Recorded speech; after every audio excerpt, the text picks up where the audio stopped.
sing, 'cause you're the God of all my days. Each step I take, you make a way, and I will give you all my praise. My seasons change, you stay the same. You're the God of all my days.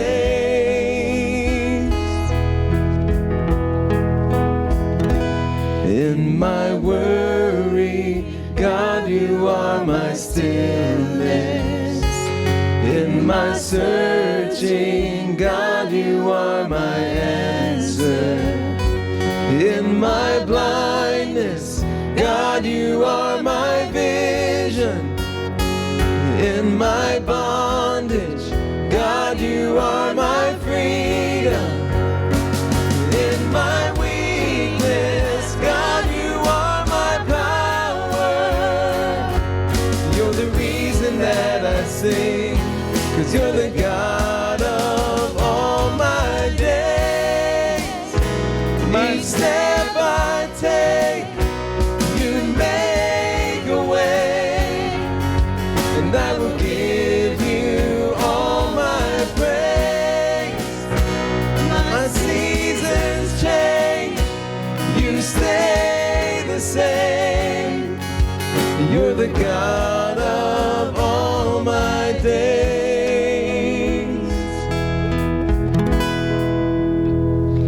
In my blindness, God, you are my vision. In my bondage, God, you are my freedom. All my days.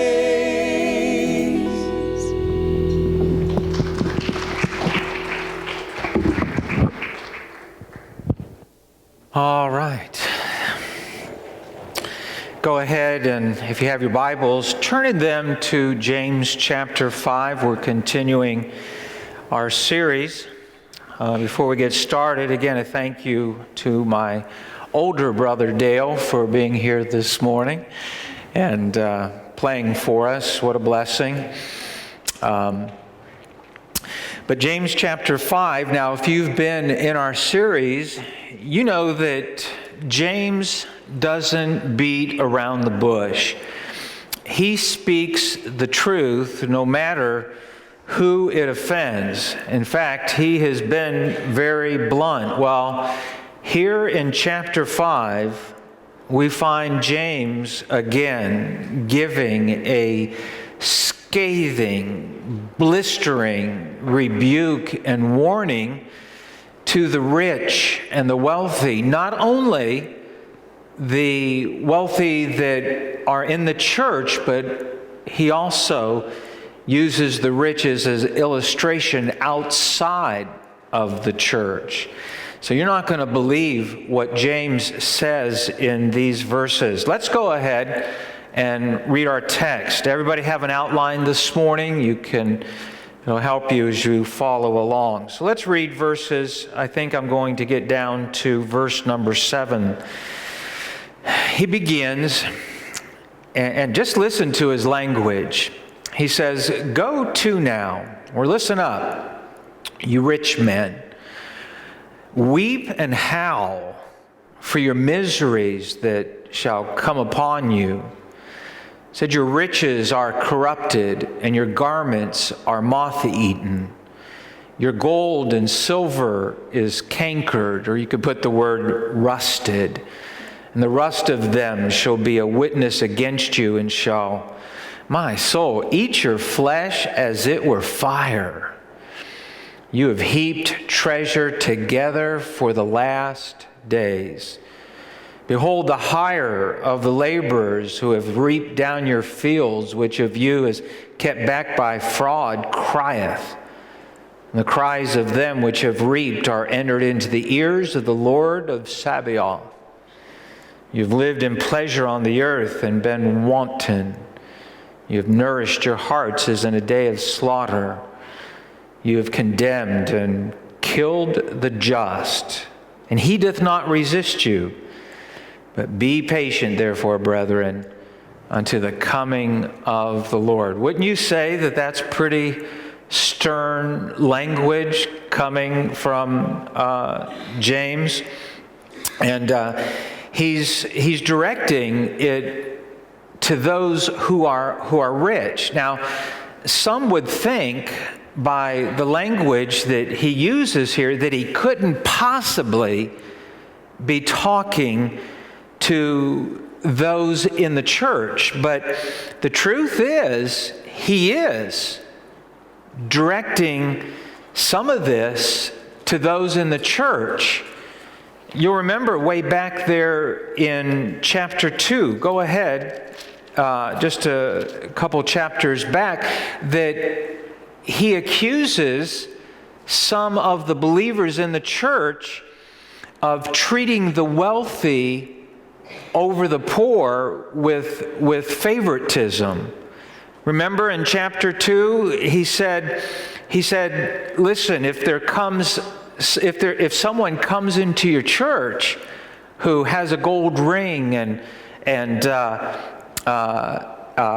is dressed really well, and you have respect to him and say, hey, I want you to sit here, and you treat the poor really bad, why don't you sit over here by my footstool? I mean, get on the floor. And you treat him, and you treat the rich person better than you've shown respect. So you see from those verses that there were some wealthy people, rich people, who had come into the church. And he even says in chapter 2, he talks about the oppression of some of these rich men who were persecuting those that were poor. Look what he says in chapter 2 in verse number 6. He said, do not the rich men oppress you? They persecute you?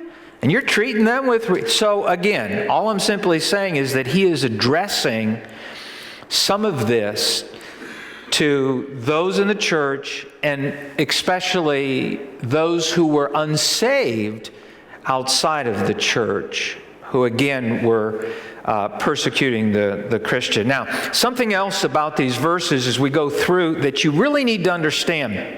You would think that the way that James is addressing the rich here, that you would think that he is opposed to anyone who is wealthy. He begins, go to now, ye rich men, howl and weep. But he's not against people who have wealth. He's not against the rich. In fact, you need to understand that there's nothing wrong with being wealthy.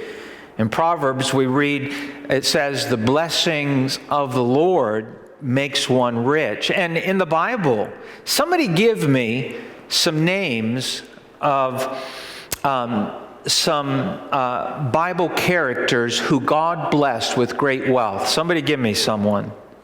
Solomon, God gave him riches. In fact, he had more riches than anyone. Somebody else. Job had a lot of wealth, that's right. He was a very wealthy man, and God blessed him even towards the end of the book, even more than in the beginning. Abraham was rich. David, so many in the New Testament. Nicodemus, Joseph of Arimathea, who gave Jesus his birth. So there's a long list. So God does not disapprove of people with money, but he does speak out to those who trust in their riches more than God, and who have an attitude of love for their money rather than a love for God. So he's going to he's opposing those rich who are taking advantage of others, who mistreat them, as you are going to see in graphic detail. You won't believe. This is just amazing. All right, now, so take out your outlines. Look at number 1. In verse number 1, what does James say is going to come upon those who are rich and taking advantage of others?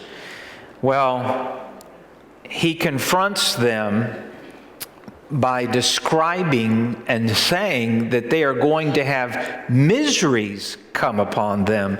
Miseries so bad that they're going to what?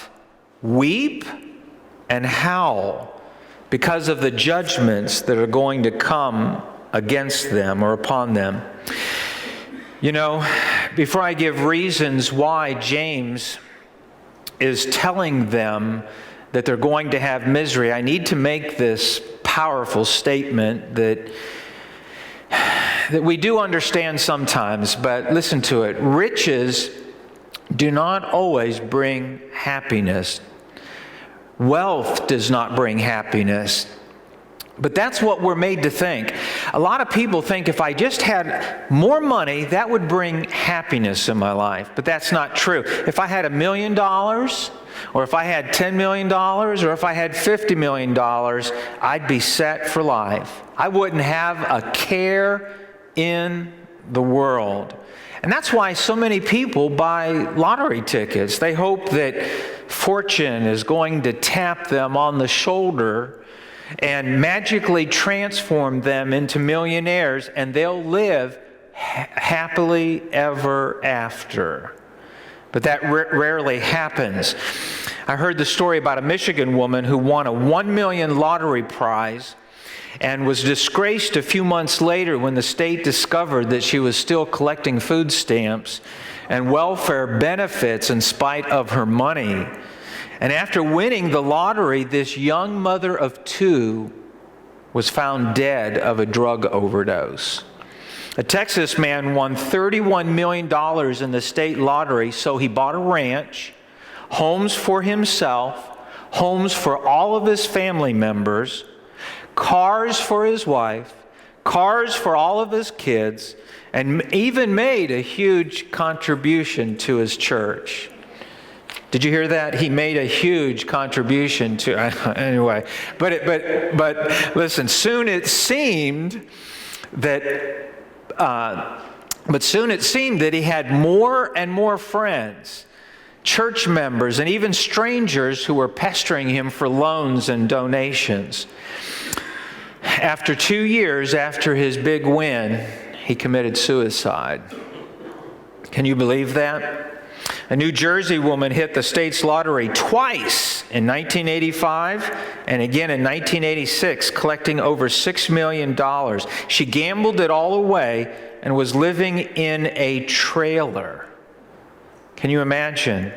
One more, 1998. I had fun looking these up. A Pennsylvania man won $16 million in the state's lottery. His brother hired a hitman to kill him to try to get his money.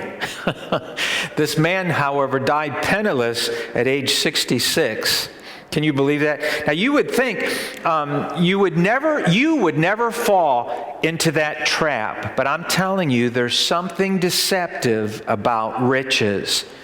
Look at your outline for a minute. Number 2, look at 1 Timothy chapter 6 and verses 9 and 10. I'm going to read the verse to you. But as I read it, answer this question. Now I'm talking about riches here and how deceiving they can be. What does Timothy say riches and wealth can bring if we're not careful? Again, number 2 in your outline, 1 Timothy 6, 9, and 10. He says this, but the rich will fall into temptation and a snare. There's a trap there. It says, you'll fall into many foolish and hurtful lust or desires. The wealthy will fall into foolish and hurtful lust, and it will drown men in destruction. It says in verse 10, the love of money is the root of all evil. Didn't say money was evil, but the love of money is the root of all evil. While some coveted after, they have erred from the faith. The wealthy do not have any need of God. They've got everything that they need. So many have erred from the truth, have walked away from God, like the rich fool who missed out on heaven because of his riches. The rest of that verse says, and pierced themselves through many sorrows. So riches, James is telling us, can bring misery. Now, concerning what he has said to them, this huge rebuke that he has just given to them about weeping and howling and the misery that's going to come, what possible reason could he have to say these things to these wealthy that were in the church and outside of the church? Well, look at the verses that follow. James outlines several things that warrant this harsh rebuke he has just given to the rich. Let's find out what they are. Let's find out what they are. Here are his indictments against the rich. Look at number 3 in your outline. According to verses 2 and 3 here, what does James rebuke the rich for doing? He says this, I'm going to read it. He says, your riches are what? Corrupted. And your garments, underline the word moth-eaten. That's the secret to that verse of understanding it. Now, verse number 3, your gold and silver is cankered or rusted. Write this down. He rebukes the rich because they are hoarding their riches. For example, he says your garments are moth-eaten. What does he mean? Well, back then, if you were rich and wealthy, it was calculated in clothes and in garments a lot of the times. The things that you wore, it was a sign of wealth. I mean, they'd come into church with a Rolex on. and these garments. So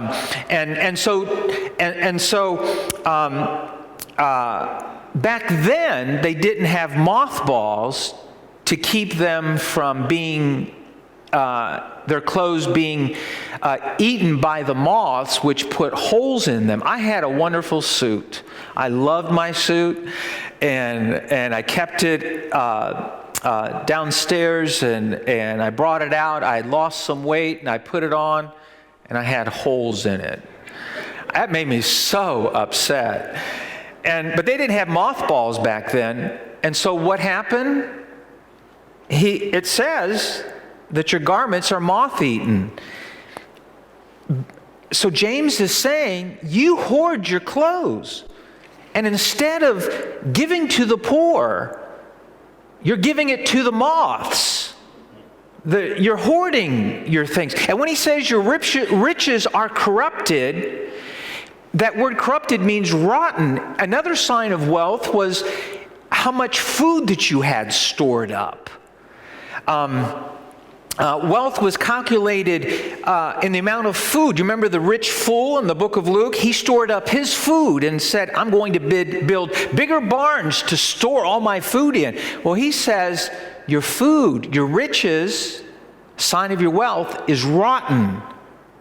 And instead of helping the poor, you hoard it because you love your riches, until your food is absolutely worthless. And then in verse number 3, it says your gold and silver is cankered or rusted. Now, you and I both know that gold and silver does not rust. So what's he saying here? It's just a description. He's saying you hoard your gold and your silver. You never want to share your riches with others. You never want to be a blessing to those in need. Instead, the more you make, the more you want, the more you hoard. The food could have helped those who were starving. The clothes could have helped warm someone. And the gold and silver could have been used to help and heal the less fortunate. I love this story. Listen to it, a local United Way office realized that it had never received a donation from the town's most successful lawyer. The person in charge of contributions called the lawyer to try to persuade him to contribute. He talks with this lawyer and says, our research shows that out of a yearly income of over $500,000, you have not given a penny of it to charity. Wouldn't you like to give back to the community in some way? Wouldn't you like to give some of that to the United Way? Well, the lawyer thought it over for a moment, and he said this. He said, "First, did your research also show you that my mother is dying after a long illness and has medical bills that are several times her annual income?" Embarrassed, the United Way rep, "Well, no, I didn't know." The lawyer continued, "Or that my brother, a disabled veteran, is blind and confined to a wheelchair and has nothing?" The United Way rep, man, I'm so sorry. The lawyer interrupted her apology saying, "Or that my sister's husband died in a traffic accident, leaving her penniless with 3 children. She has lost even her house." The humiliated United Way rep, completely beaten down, said, "I had no idea." The lawyer cut her off one more time and said, "So if I didn't give any money to any of them, why should I give money to you?" That's a guy who wants to hold on to his money. That's a person who is hoarding it. Instead, you hold on to it and it is corroded. Instead of sharing your wealth, it rots and ruins. What does Jesus tell us to do with our wealth? Lay not up for yourselves treasures upon this earth where thieves can come in, where rust can get to it, that type of thing. But lay up for yourselves treasures in heaven. Share that type of thing. All right, let's go on. Look at verse number 4 in your outline and in the chapter here. What does James accuse the wealthy of doing to their employees in verse number 4? Well, let me read it to you. "Behold, the hire of the laborers who have reaped down your fields, which is of you kept back by fraud." He's rebuking the rich. Here's the second indictment, that they are guilty of cheating others with their wages. Instead of giving a fair wage to those who work their fields, the rich were cheating them. One sign of selfishness was their reluctance to even pay them. And he draws this picture here of a wealthy landowner who hires some laborers to work in his fields. This was a common day occurrence. But after the work has been completed, instead of paying the workers, he deliberately holds on to his wealth and pays them later or late. He holds his money with a tight fist and cheats them. That was a wicked practice, to hold on to the money right after. Because listen, back then they were so poor that they had to feed their families. And for him to withhold and not give them the wage for that day meant that their families would starve.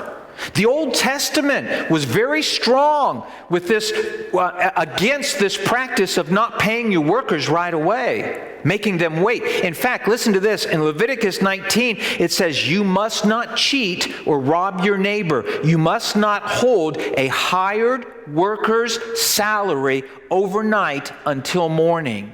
That was an admonishment from the Old Testament for the poor and against the rich. Don't do that. Leviticus 19:13, you can look it up. Don't defraud your neighbor. Deuteronomy 24 tells us the same things. And I put that in your outline for you to study later on number 5. He says, "Thou shalt not oppress a hired servant that is poor and needy."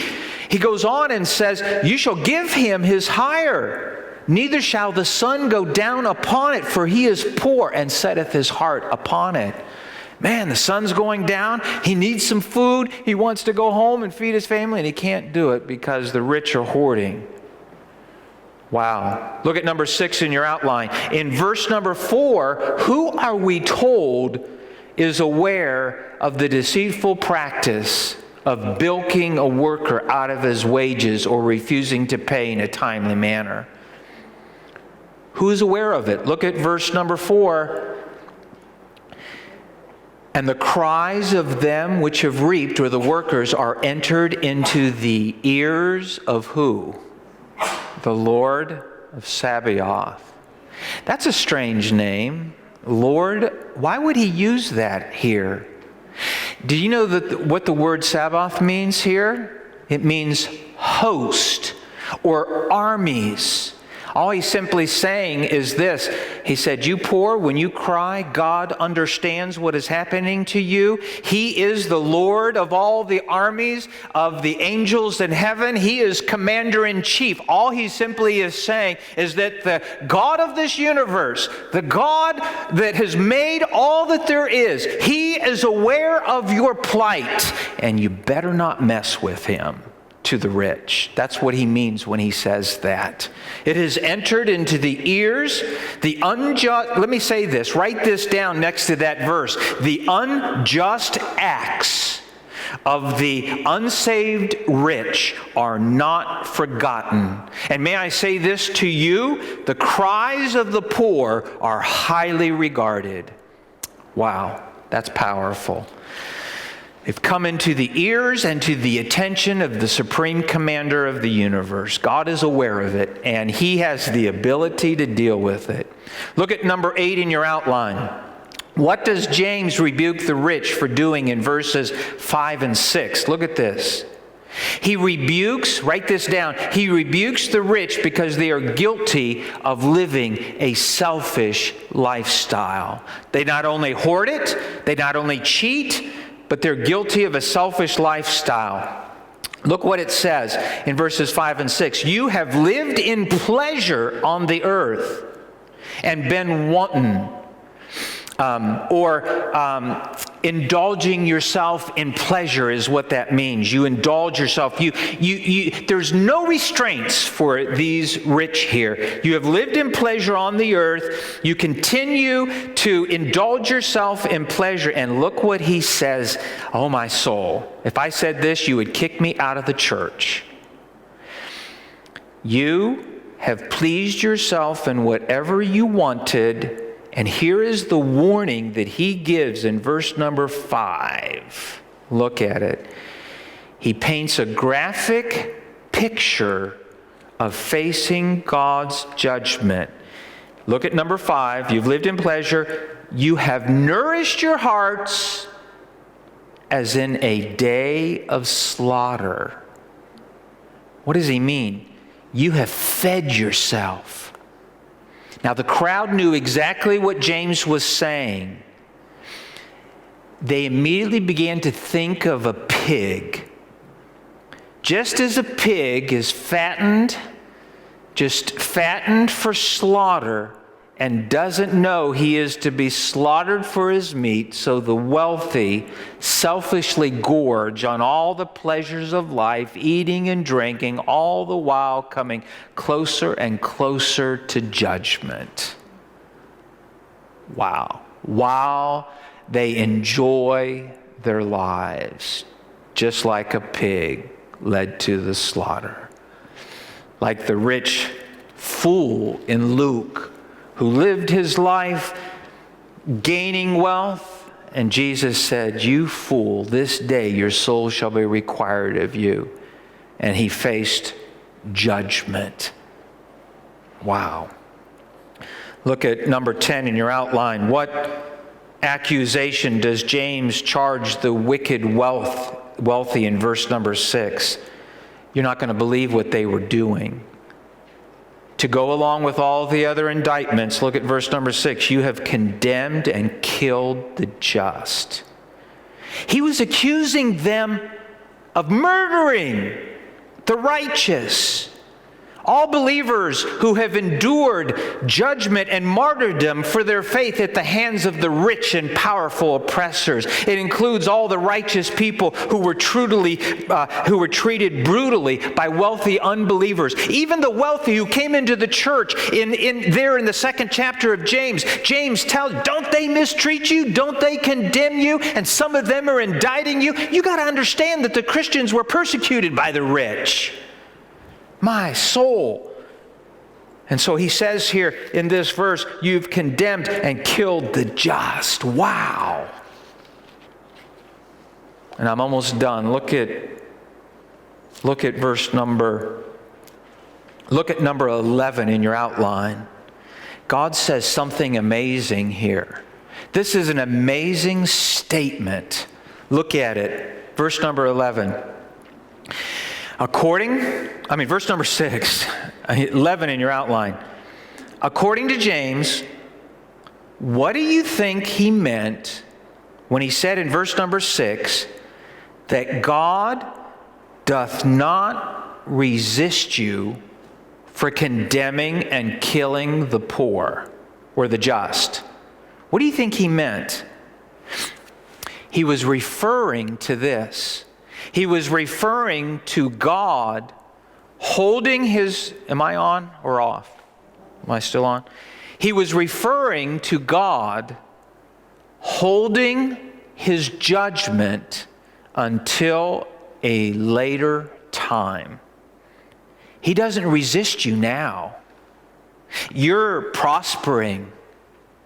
Look at the lives of those who are wicked, who live as if there is no tomorrow. They prosper, getting fatter and fatter, richer and richer, more and more, and they mistreat others. Listen to this statement. Write it down if you can, right next to that verse. A lack of judgment today does not mean a lack of judgment tomorrow. That's pretty powerful, isn't it? For a season, it may seem that the wicked are getting away and prospering at the expense of others. However, in their end, their wicked deeds will be remembered, and as James said, they will weep and howl for the miseries that shall come upon them. And then lastly, number 12 in your outline, this is for you and me, and this is for the early church there in the book of James. They were so mistreated. Here's what he said. Number 12 in your outline, what final advice does James give to those believers who have been under the oppression and persecution of the rich in verses 7 and 9? They're suffering under the hands of the wealthy and the rich. They're being persecuted. Their homes are being taken away. They're being killed. They're being persecuted. Families being destroyed. Their jobs taken away from them. And James says this. What advice? Be patient. Be patient, because, brethren, the Lord is coming back. That's what he says. The Lord is coming back. Have patience. In fact, he says, and I can't wait to get there in verse number 9, next week, the judge standeth before the door. He's ready. He's coming back. And when he does, he will make all things right. Boy, that's pretty powerful. Now, we've gone through this chapter, and I'm done. And we've listened to his warnings, and we seem to look at James' advice and say, man, I'm sure glad he's not talking about me. But listen, God's not against wealth, but He's concerned with your attitude towards it. God urges us to be content rather than longing to be rich. Based on that principle, that's why I don't buy lottery tickets. I'm content with what I have. Money itself is not the root of evil, the love of it. Let's pray. I've got to quit. They're like horses at the gate ready to come in. Father, oh my soul, what an indictment here that